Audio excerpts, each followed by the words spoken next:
conduit dans la justice. Il convaincra le monde en ce qui concerne le péché, la justice. Comment est-ce que nous sommes rendus justes? Il y a deux aspects. Il y a l'aspect émotionnel, l'aspect mental, l'aspect du cœur et l'aspect de la tête. Éphésiens chapitre 6 va nous dire que nous devons avoir la cuirasse de justice, revêtir la cuirasse de justice. Et nous devons aussi prendre le casque du salut. Qu'est-ce que ça veut dire, la cuirasse de justice? Normalement, dans les Éphésiens, Paul est en train de parler de l'armure que nous sommes supposés porter pour nous protéger. Et il va dire que la cuirasse représente la justice. Et c'est quoi une cuirasse? C'est la partie qui couvre le cœur. Donc, pourquoi c'est important de protéger son cœur?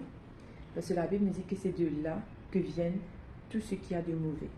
Dans Matthieu 15, verset 19, il est dit: car c'est du cœur que viennent les mauvaises pensées, les meurtres, les adultères, les impudicités, les vols, les faux témoignages, les calomnies.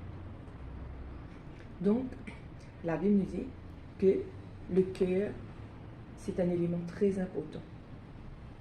Parce que toute action vient du cœur. Donc, nous sommes appelés à garder notre cœur avec la cuirasse de la justice. Et nous devons aussi prendre le casque du salut. Pourquoi le casque du salut? Parce qu'un casque, c'est très clair, ça protège notre tête des attaques.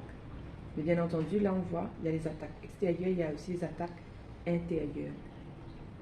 Nous devons porter le casque du salut pour protéger nos pensées.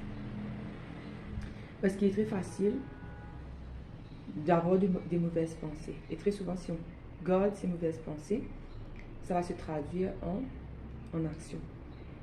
Et ça peut nuire à notre vie spirituelle, à tous les aspects de notre vie. Donc le Saint-Esprit est là pour nous conduire dans la justice, pour nous convaincre dans la justice. Maintenant, comment être juste?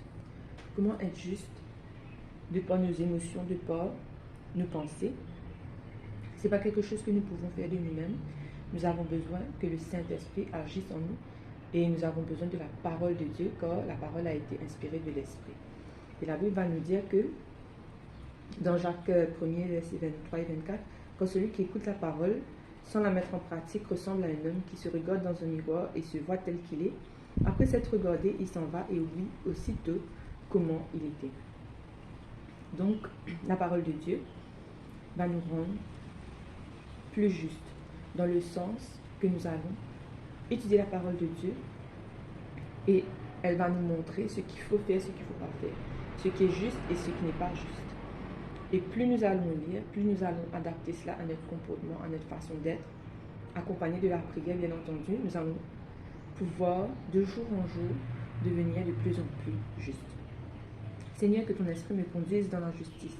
Garde mon cœur et mon esprit dans la piété. Amen.